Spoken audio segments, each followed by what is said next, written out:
Today, we're going on a journey, the entrepreneur's journey. It's this incredible path that can start with just a tiny spark of an idea, but with the right fuel and, a good map, it can grow into something that literally changes the world. So let's dive in and see what really ignites this whole process. At the heart of so many of these stories is this really powerful human feeling, the search for fulfillment. Take Natalie Tesler. She was a tax attorney at a big firm, by any measure, a stable, successful career. But something was missing. And that quote, it just perfectly captures that entrepreneurial itch, doesn't it? It's that deep down need for passion in your work.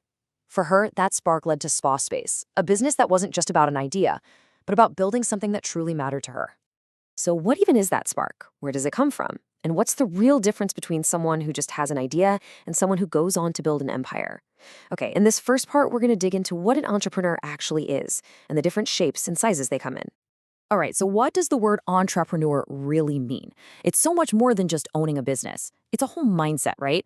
It's this unique mix of vision to see what could be, the drive to just relentlessly chase after it, the creativity to figure out all the problems along the way, and maybe the biggest one of all, a willingness to take on risk. And this is a really, really important distinction to make.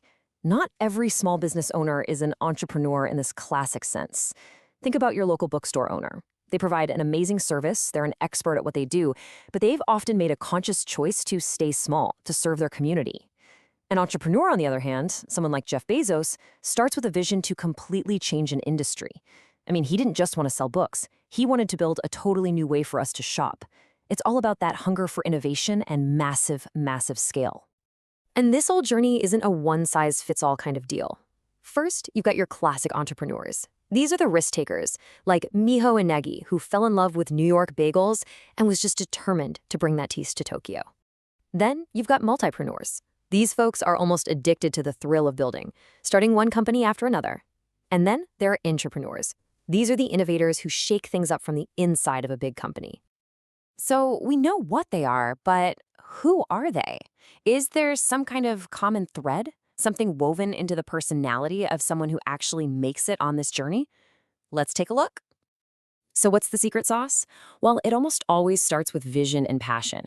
It's not just about having an idea, but truly loving the work. And while they're definitely independent leaders, it's a total myth that they're just reckless gamblers. The key is they take calculated risks, things they can actually control.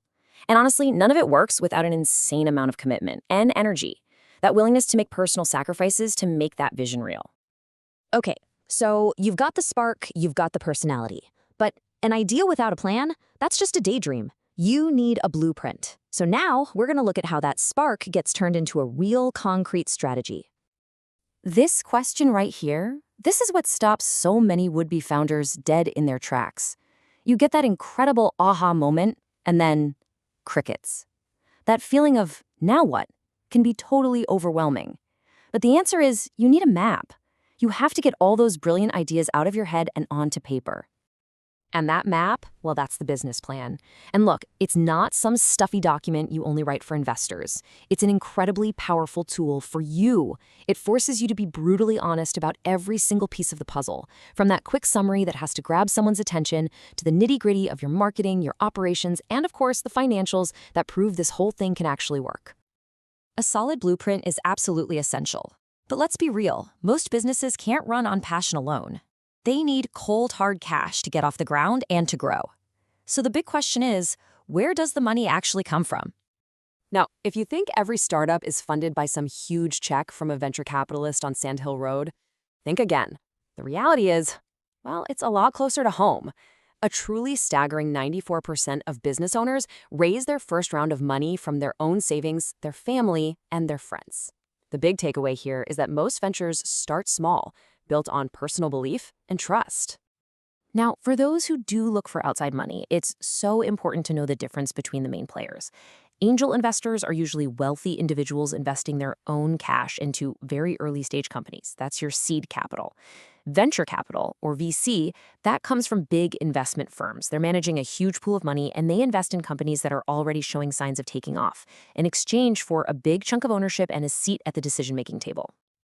So we've got the idea, we have the plan, we even have some funding. Now comes the really hard part, The path of an entrepreneur is like a gauntlet, filled with challenges, risks, and totally unexpected turns. And the truth is, not everyone makes it through to the other side. Yeah, this number's pretty sobering. About half of all small businesses don't make it to their 5th birthday.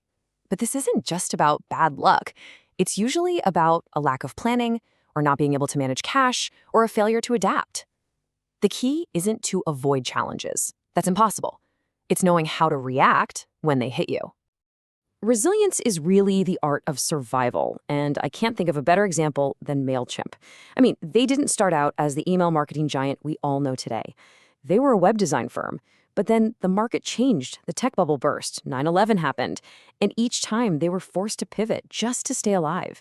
Their biggest breakthrough came when they finally followed their real passion, helping small businesses, and went all in on email marketing. That freemium model, it was a total masterstroke that led to explosive growth. It's just such a powerful lesson in listening to the market, adapting, and simply surviving. So, after making it through that gauntlet, what does the entrepreneurial world even look like today? Well, the world of business is always changing, and new trends are creating new opportunities all the time. Let's take a look at what's on the horizon. The face of entrepreneurship is just becoming more diverse and more dynamic than ever. We're seeing absolutely incredible growth in businesses owned by women and minorities.